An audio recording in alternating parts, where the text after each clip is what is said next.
Welcome to Outside Source. I'm Babita Sharma. Atlanta's top prosecutor charges the police officers involved in the fatal shooting of Rayshard Brooks with murder. This is the scene live. We'll have more reaction. So it's heartbreaking, but Mr. Brooks never presented himself as a threat.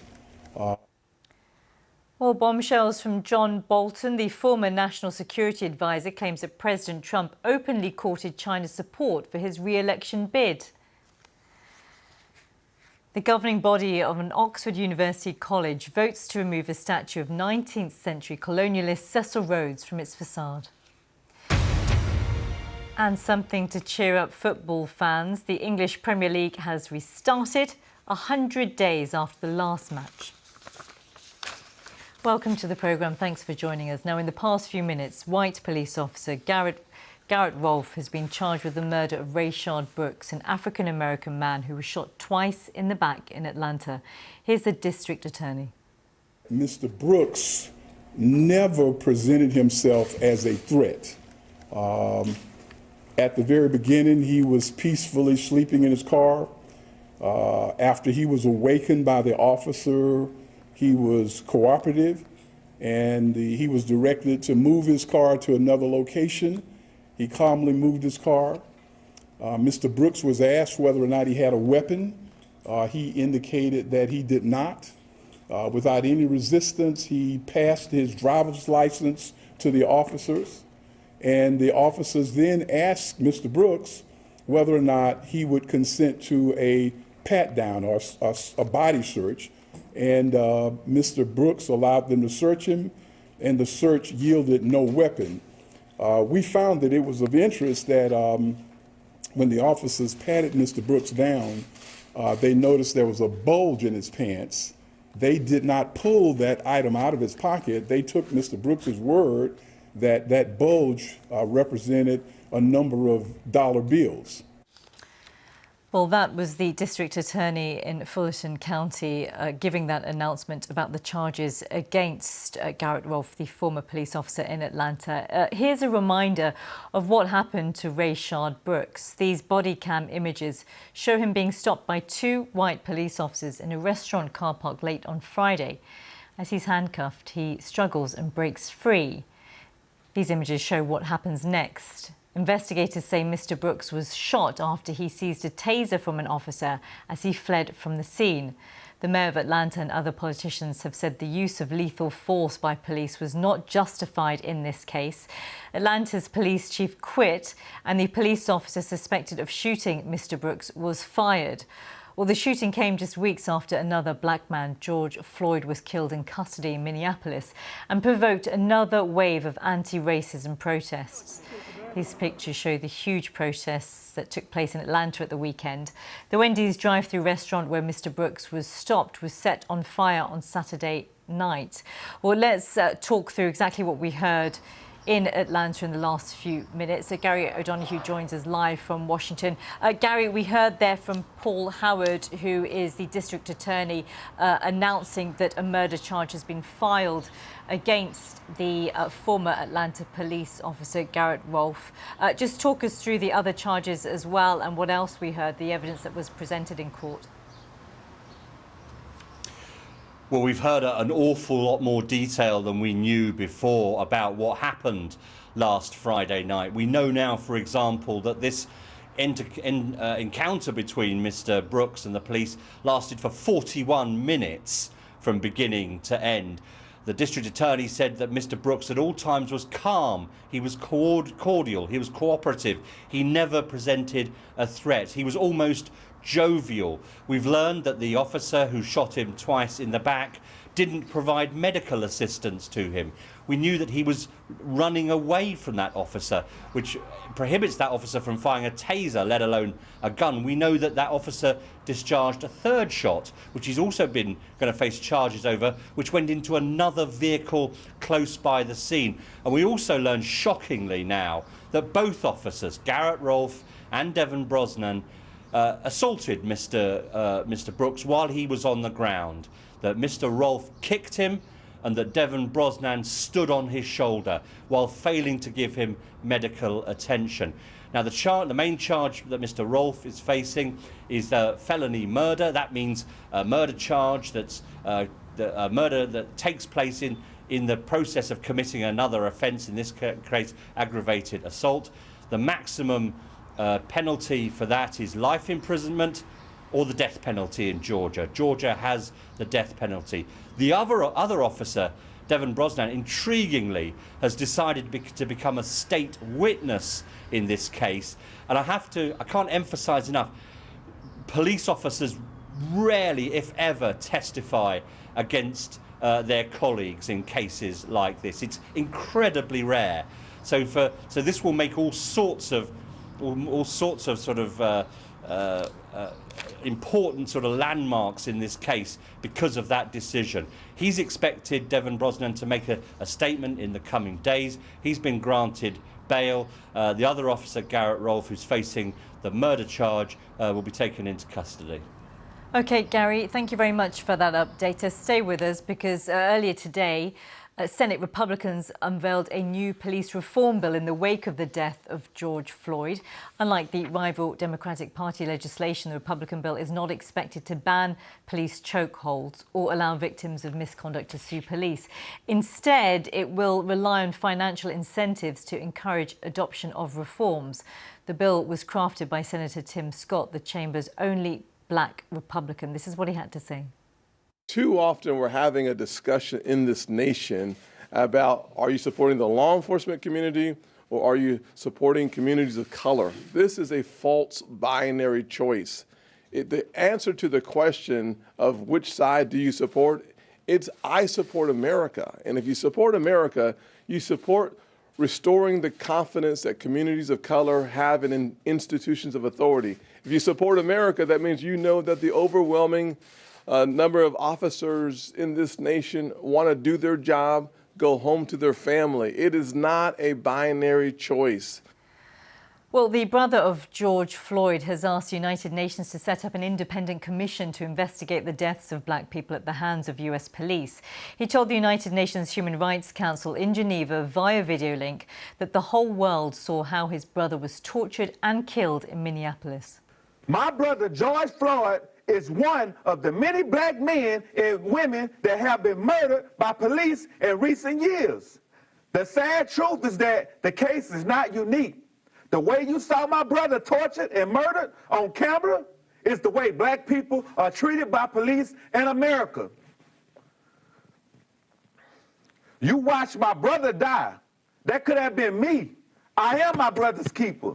You in the United Nations are your brothers and sisters keepers in America. And you have the power to help us get justice for my brother George Floyd. I'm asking you to help him. I'm asking you to help me. I'm asking you to help us, black people in America. Powerful words there from Felonies Floyd, the brother of George Floyd. Gary, listening to that, of course, against the backdrop of what we're talking about, the Senate Republicans unveiling a new police reform bill, how significant is that and how different is it from what's gone before? Well, the Senate Republicans, as you say, led by Tim Scott, the only Republican from an Afro-Caribbean background, have outlined their plans. There are some differences between that and what Democrats are planning on voting on in the House of Representatives next week. Both bills, in a sense, will go through their own houses at the same sort of time. The question after that is whether or not, if they both get through those votes, whether or not they can be reconciled, because the text has to be the same for it to become law. Now, there are some key differences, things such as qualified immunity, in other words, whether police officers can be prosecuted in the civil courts. Democrats very much want that to happen. Republicans very much do not want that to happen. Differences over whether or not to ban chokeholds, for example, to federally ban them. Republicans want to, as they describe it, incentivize police departments to do that. Democrats actually want to tell them to do that. So there are differences. We'll see if they can work them out. And that, all, of course, is all against the background of the White House and the President laying out his own executive order plans, which address some of these issues but not all. And I think the question will be in the coming weeks whether or not they can find any compromise that will please everyone. I suspect they won't find a compromise that will please everyone, but will it be at least some kind of incremental step towards regularising and restricting the amount of force and the kind of force that police officers use in these kinds of situations where black men seem to keep ending up dying? OK, Gary, thank you very much for that. Gary O'Donoghue there, live in Washington. Just to bring you an update on that breaking news from Atlanta, that an Atlanta police officer is to face a murder charge for the death of the 27-year-old Rayshard Brooks, who was shot in the back as he fled the officer on the 12th of June in Atlanta. This is the scene there live. There you can see on your screens there Paul Howard, who is the Fulton County District Attorney who made that announcement a short time ago. We also understand that the other officer who was present at the scene has now become a state witness. More to come on this breaking news here on BBC News. Now, several reminders that COVID-19 is very much still with us and perhaps wasn't contained in the first place. We'll have updates for you from China, New Zealand and Germany, but first to America, where cases there have now passed 2.1 million. Another 116,000 people have died. The virus shows no sign of slowing. In the past 2 weeks, 19 US states have seen the number of new cases go up. These are just a few of them. In many of these states, restrictions had eased. Let's take a look at Texas, Florida and Arizona, which all reported their biggest one-day increases. California came next with 2,108 cases. They were recorded in just a single day. The US is the worst affected by COVID-19 in the world by far. And if you take a look at how it stacks up against some European countries, well, here you can see you have the UK, Spain and Italy, which, as we know, were badly affected by COVID-19. However, nowhere have they matched the level that's now currently seen in the United States. Well, for most, those statistics would be eye-watering. However, President Trump, who is planning a campaign rally in Tulsa this weekend, attributed it to this. Taking to Twitter, of course, he said, "Our testing is so much bigger and more advanced than any other country. We've done a great job on this, that it shows more cases. Without testing or weak testing, we would be showing almost no cases. Testing is a double-edged sword, makes us look bad, but good to have." Well, his Vice President Mike Pence downplayed it too. He wrote in the Wall Street Journal, "In recent days, the media has taken to sounding the alarm bells over a second wave of coronavirus infections. Such panic is overblown." Well, the government's top infectious disease expert, Anthony Fauci, has spoken to the Wall Street Journal, but stressed another point. He said the US is very much still in a first wave of infections. He gave a reason for this. "When I look at the TV and I see pictures of people congregating at bars when their locations that they are in indicates they shouldn't be doing that, it's very risky." And in perhaps a direct message to the president, he added that the rise of positive tests across states cannot be explained by increased testing. Jeff Flake was a Republican senator and a longtime critic of President Trump. This is his take on the spike in numbers. I think the states, governors, mayors and others, by and large, are reacting as they should. They're trying to balance the needs of their constituents to get back to work and for an economy that's functioning so that we can address situations like this. I don't think the federal leadership has been particularly good, but governors and mayors and others, by and large, I think are treating it as they should. Well, America's response to the pandemic has been split along party lines. Reuters helps us explain why. According to its analysis in May, Democratic deaths from COVID-19 were triple Republicans' ones. We know the disease took hold in densely packed Democratic voting cities like New York and Chicago. However, 1 month on, and that pattern of infection is changing. The Economist reports the infections are rising fastest outside the biggest cities first afflicted and now taking root in Republican voting areas. William Fry is a demographer and senior fellow at the Brookings Institution. He's been looking into the coronavirus numbers across the US and joins me from Washington. Very good of you to join us. Thank you very much for being with us this evening. Looking then at the US map of the virus and how things have progressed, what are you understanding, given that there was a school of thought that this was perhaps only limited towards those states that were leaning towards politics that were democratic. Now, would you say that's completely misguided? I think it really is a bad way to look at it. Early on in this epidemic, it absolutely was the case that democratic states, especially very urban areas in democratic states, were at the core of this co-virus. But really, since the end of April, and now for the past 3 weeks particularly, the movement is to the south and to the west, to states that are either Republican states or what we would call swing states, and that means in the next election, they could either go Democratic or Republican, and you mentioned Arizona and Texas could be in that category, as well as Florida. And it's ramping up in those areas, and particularly in the small towns, in the rural areas of those states. Those are the most Republican parts of those states, the areas that initially the president sort of warded off and said, well, we don't really need to take too much precaution here. This is mostly an urban blue state type of pandemic. It's really interesting, though, when there are much research and poring over the numbers when the initial outbreak in those democratic states. I mean, for you, what was the direct link then? Well, I think initially what was going on was this was happening in very racially diverse, high-density urban areas. And, you know, at the end of March, most of the cases were in the New York metropolitan area, and clearly that's a Democratic bastion.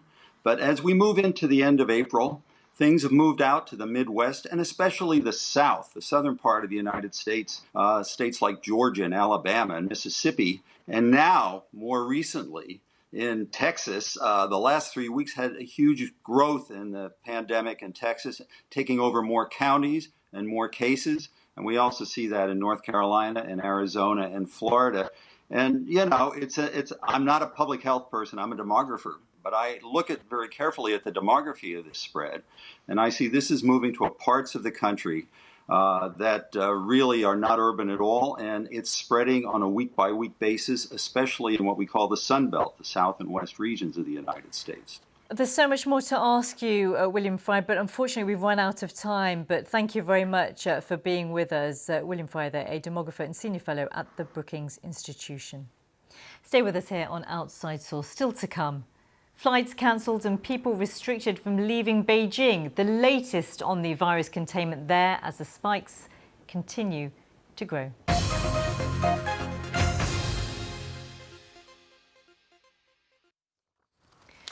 Here in the UK even, care home visits have been banned because of the pandemic. Now there are calls for the government to allow people back in to visit their loved ones. This care home in Oxfordshire has started allowing some relatives to visit their loved ones. Outside only, at a safe distance, with plenty of sanitation. We've obviously had to keep things very safe and we've abided by all the regulations, but we just thought it was really important that we did something to bridge that gap. But not all care homes are allowing visits like this yet. Some simply don't have the facilities or space. Some want more guidance from the government. As lockdown gradually eases around the country, many in the care sector say they must have an exit plan too. I understand the government is actively looking at this issue and the guidance will be updated fairly soon. It is complex and care providers are the first to say safety must be paramount.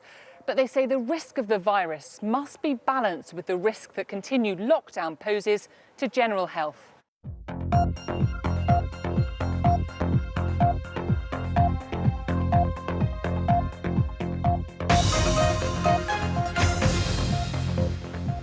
This is Outside Source, live from the BBC Newsroom. I'm Babita Sharma. Let's bring you up to date with our breaking news this hour. In the US, a white police officer has been charged with the murder of Rayshard Brooks, an African-American man who was shot twice in the back in Atlanta. Let's bring you another piece of breaking news that came to us in the last 20 minutes or so, that the governing body of an Oxford University college has voted in favour of removing a statue of 19th century colonialist Cecil Rhodes from its facade. Oriel College had been under pressure for several years from the Rhodes Must Fall movement, a campaign by students who argued the statue of Rhodes glorified racism, but the college had previously resisted calls to remove it. Well, joining us live is Shaista Aziz, one of the councillors in Oxford who has been calling for the controversial statue of Cecil Rhodes to be taken down. Thank you very much for joining us. Firstly, your reaction to this news. Hi, Levita. Well, I very much welcome Oriel College making this announcement this evening. It's been long overdue, but credit where it's due. They have decided to do the right thing, and I think it's important to acknowledge that. I also think that this is a massive victory for the students who've been campaigning with the Rhodes Must Fall campaign, but also the other student groups like Common Ground and activists in the city of Oxford, including one of our elders, Black elders, Junie James, who has been working very closely with campaigners as well. And this is obviously in the wider context of the Black Lives Matter movement, and we cannot detract from that either. All of the pieces of the jigsaw have finally come together, and also the people of my city. I'm born and raised in Oxford. I've never seen so many people from our city taking to the streets of our city to demand the statue goes. But this is not just about one statue. This is about a movement for racial justice and equality. Why, though, was it so important for this statue to be removed? I mean, for you, what does Cecil Rhodes represent? Well, as I said, I'm someone born and raised in this city, and Oxford is a very divided city. We have the town and we have the gown, and they very rarely meet. And I think, you know, as a child going through the high street on the bus, looking up and seeing that statue of Cecil Rhodes, a loud, proud British imperialist, looking literally down on the people of our city, it's just not acceptable. And so there's been thousands of people over the last 3 weeks taking to our parks and to our centre of our city to demand this statue is removed. So this is not just about the university or the college, it's about the people of the city. And I think that finally we've got to a situation where the college is acknowledging this as well. This is the bigger picture. So, you know, symbolism of the colonial empire that Britain built are everywhere in this country, but there's no dialogue, there's no discussion. Indeed, we are never taught about, you know, what this actually really means for people of colour and Black people and wider society as well. So I think it's important that we now start this dialogue.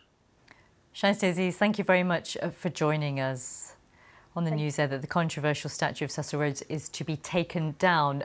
Moving on to the former National Security Advisor in America, John Bolton, has a book coming out next week, and excerpts have been published in the US media. They make for some interesting reading. The New York Times says John Bolton recalls Donald Trump pleading with China's President Xi Jinping to ensure he'd win the 2020 election. He stressed the importance of farmers and increased Chinese purchases of soybeans and wheat in the electoral outcome. And on the issue of withholding aid to Ukraine, Mr. Bolton writes, Donald Trump said he wasn't in favour of sending them anything until all the Russian investigation materials related to Hillary Clinton and Joe Biden had been turned over. Quite electric stuff. Let's get more reaction from Anthony Zerka, who joins us from Washington. What do you make of this, Anthony? Well, as you mentioned, that allegation about Ukraine holding up U.S. military aid to Ukraine until Ukraine provided information, damaging information about Joe Biden, that was at the very heart of the Democratic congressman, the Democratic House of Representatives case against Donald Trump, impeachment case, where they were calling for his removal. So John Bolton effectively confirming this. I think you'll see a lot of Democrats say, well, why didn't he come forward with this information 6 months ago when the impeachment was proceeding so that they could have used it in their case against him? I mean, more broadly, a lot of this is somewhat familiar as far as, you know, someone in the administration making allegations that the president is not interested in details, is uninformed about key elements of foreign policy. And so it is not surprising in that regard. But, you know, with each new anecdote, I think it's damaging to the president and damaging to the president's re-election efforts. Any news or reaction from President Trump to this? Because usually when something like this happens, we get a tweet, don't we? Yeah, and I expect we will see a tweet sooner or later. He had a press event earlier today on veteran suicide prevention. He did not take questions from the media after that, so I'm sure he would have been asked about it if he'd allowed that. I think the reaction from the White House will be something along the lines of John Bolton's a disgruntled former employee who clashed heads with Donald Trump over foreign policy, and now he's just trying to sell books. I don't think it's too far a stretch to imagine that's the response. That's a response they've had towards other critics who have been in the White House and who have since left. Now the question is whether that will actually have teeth. Yeah, indeed. Okay, Anthony, thank you very much for that. Anthony Zerka there live in Washington. You're watching Outside Source. Before we go, just want to bring you a reminder of the breaking news. Prosecutors in Atlanta in the US state of Georgia have charged a white former police officer, Garrett Rolfe, with 11 offences, including murder following the killing of an African-American man, Rayshard Brooks, in a restaurant car park in the city on the 12th of June. The former officer, Rolfe, could face the death penalty if he is found guilty. We'll have more on that to come, of course, here on BBC News. Stay with us. And, of course, you can get in touch with myself and the team on Twitter at The Beta TV. It'd be great to hear from you. Thanks for joining us.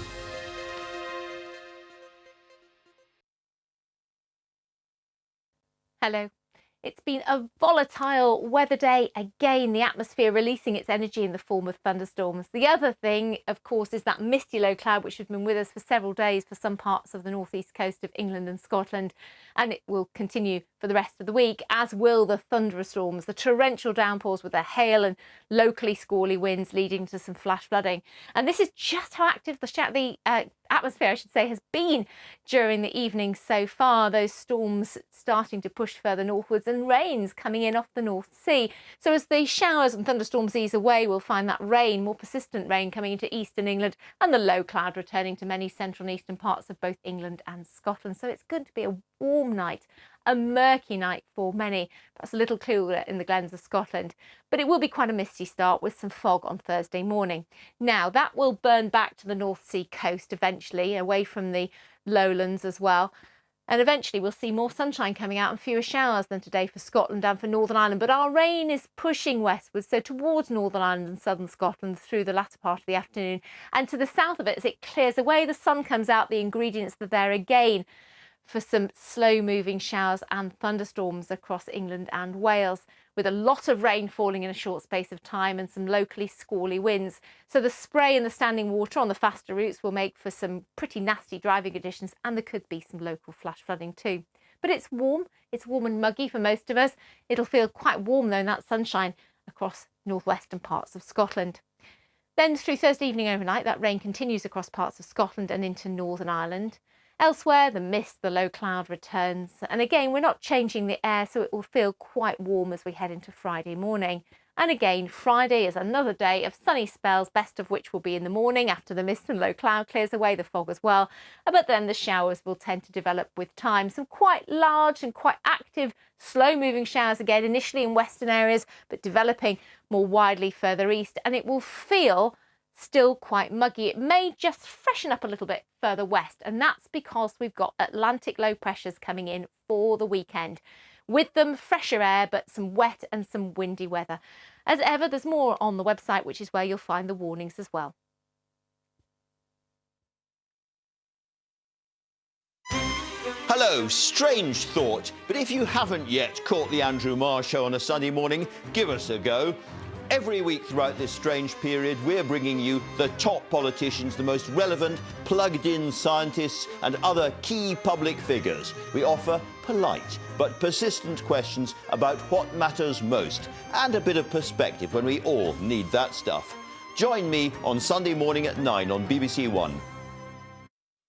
There has never been a discovery like it. 33 centuries have passed since human feet last trod the floor on which we stood. I want to relive the discovery, transforming old images to bring the search for Tutankhamun's tomb back to life. Wow, that's amazing. Shedding new light on an iconic pharaoh, join Egyptologist Elizabeth Frood for Tutankhamun in colour. Tomorrow at 9 on BBC4 and iPlayer. Never miss a story. Get the headlines as they happen. And watch BBC News live wherever you are. Download the BBC News app. In these extraordinary times, Question Time doesn't have a studio audience, but that doesn't mean the debate stops. We're still taking questions from you, the viewers, and putting them to our political leaders and to the experts. Join in the debate. Question Time, available to stream now on BBC iPlayer.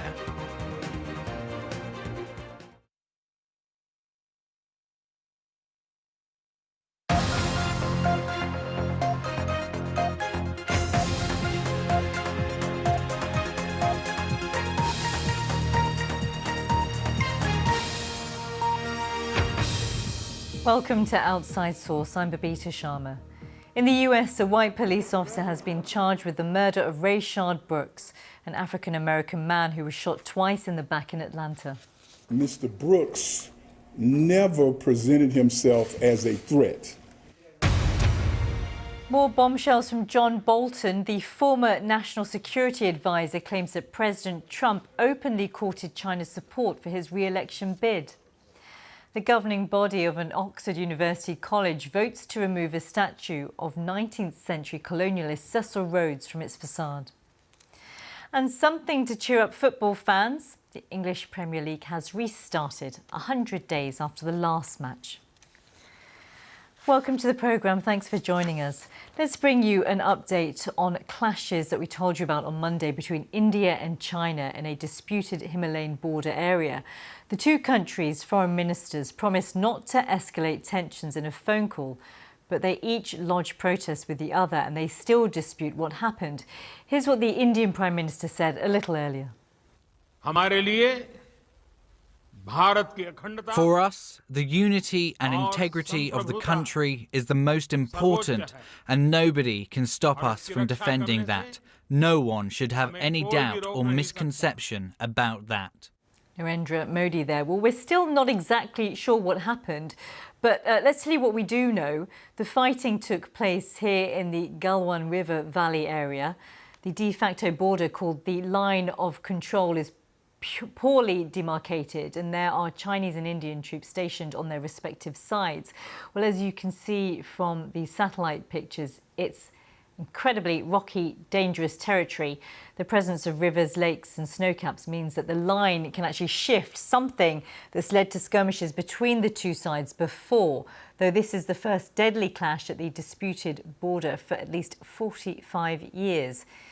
India says China tried to erect a structure inside Indian territory, and that is what triggered the clashes on Monday. But China says Indian troops attacked first. Here's a Foreign Ministry spokesperson. Astonishingly, on the 15th of June, Indian troops seriously violated the consensus and crossed the line of actual control for illegal activities. They provoked and attacked Chinese personnel, which led to fears of a physical confrontation between border troops. China has launched stern protests with the Indian side. We once again ask India to act in the consensus and to strictly discipline its frontline troops, not to cross the line and make provocations or take unilateral actions that may complicate the situation. Well, whatever the trigger was, we now know that 20 Indian soldiers were killed. And the reports coming out of Indian media suggest the fighting was brutal. There are reports of soldiers engaging in direct hand-to-hand combat and of soldiers falling or being pushed into a river. A senior Indian military official told the BBC there were 55 Indians versus 300 Chinese, who he described as the death squad. They hit our boys on the head with metal batons wrapped in barbed wire. Our boys fought with bare hands. That's from an officer who did not want to be named. There's not a lot of information coming out from the Chinese side. Ananth Krishnan is a journalist for an Indian newspaper. He tweeted today, China's official media has broadly buried news of the worst clash on the Indian-China border in 50-plus years, not mentioned in People's Daily and People's Liberation Army Daily, the official papers of the party and the PLA, unless I missed it buried in a corner somewhere. Well, we've had no confirmation from the Chinese side whether any Chinese troops were killed, though the Indian army says there were casualties on both sides. The editor of the Global Times, which is a state-backed Chinese newspaper, had this explanation. My understanding is the Chinese side doesn't want people of the two countries to compare the casualty numbers so to avoid stoking public mood. This is goodwill from Beijing. Whether or not you take that goodwill at face value, it's fair to say a large section of the Indian public certainly has not. This was earlier today in Uttar Pradesh, where people protesting the killings and burning an effigy of the Chinese President Xi Jinping. There were protests in other parts of India too, with people calling for boycotts of Chinese goods. Here's Arunday Mukherjee in Delhi with more on the official response.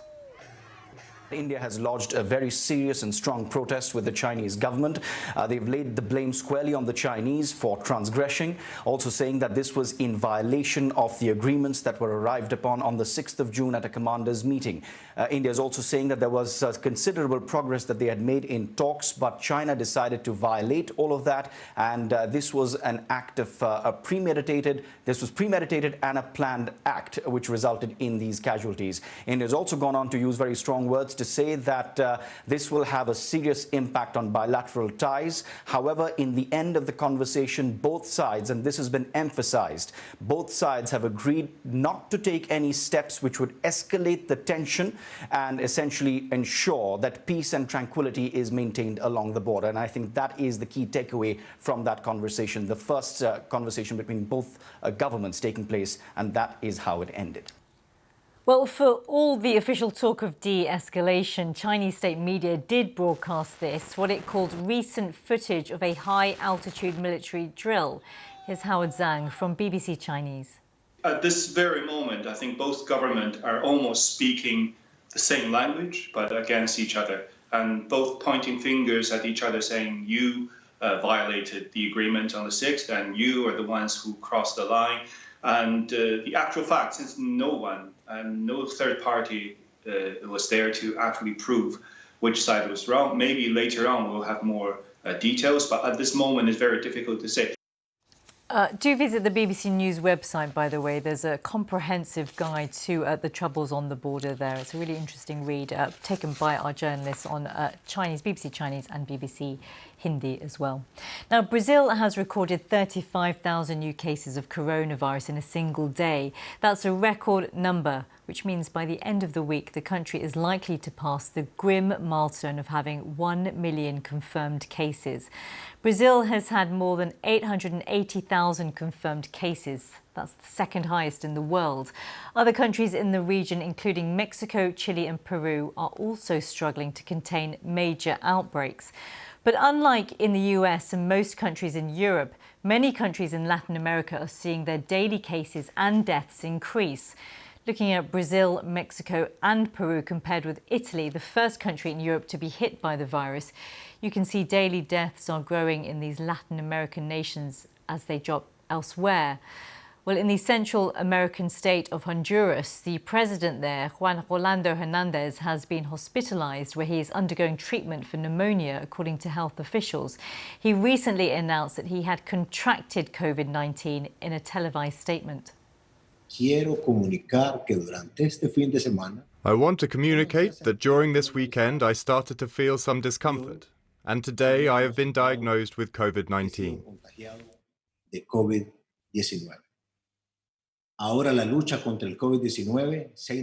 Now the fight against COVID-19 has intensified, because as we have predicted, based on the opinions of experts, by this time we were going to have an increase in the number of cases of contagion, which means that the hospitals are beginning to become full, which is forcing us to install more emergency facilities. Despite the growing number of coronavirus cases in Brazil, the president, Jair Bolsonaro, is keen to press ahead with ending lockdown restrictions to limit damage to the country's economy. Katie Watson reports from São Paulo. Every few days now, Brazil hits yet another grim milestone. Last week, it surpassed the UK's death toll, now stands at more than 45,000. And in the past 24 hours, it's registered nearly 35,000 new cases, another record. It's only a matter of days before it hits 1 million infections here in Brazil.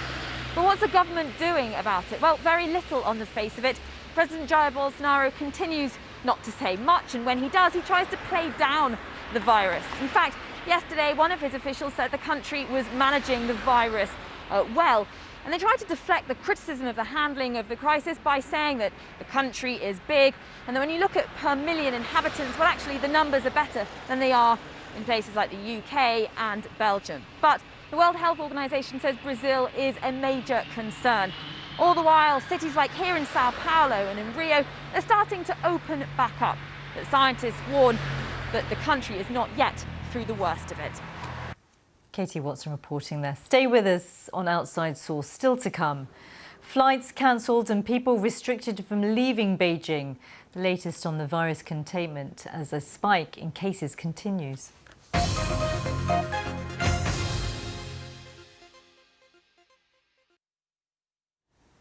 The footballer Marcus Rashford says he wants to do more to help those in need after winning a battle to have a free school meal voucher scheme extended.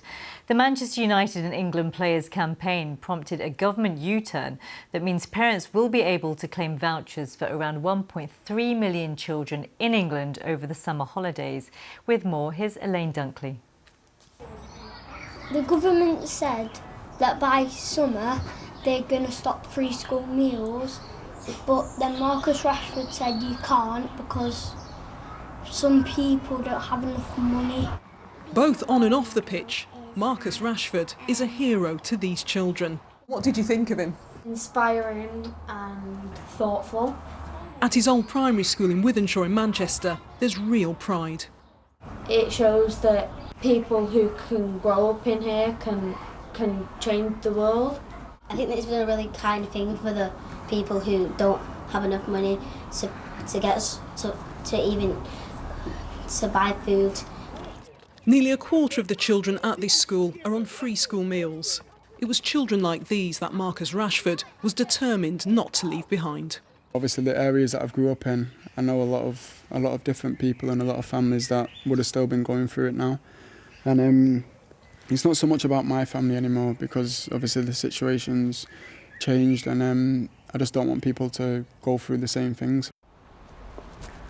The challenges of poverty extend beyond free school meals. There's growing unemployment, issues around universal credit, and families facing financial hardship. This pandemic highlights just how deep inequalities are. Marcus Rashford says this week's victory is just the first in what he hopes will be a winning streak in his campaign to help struggling families. Elaine Dunkley, BBC News.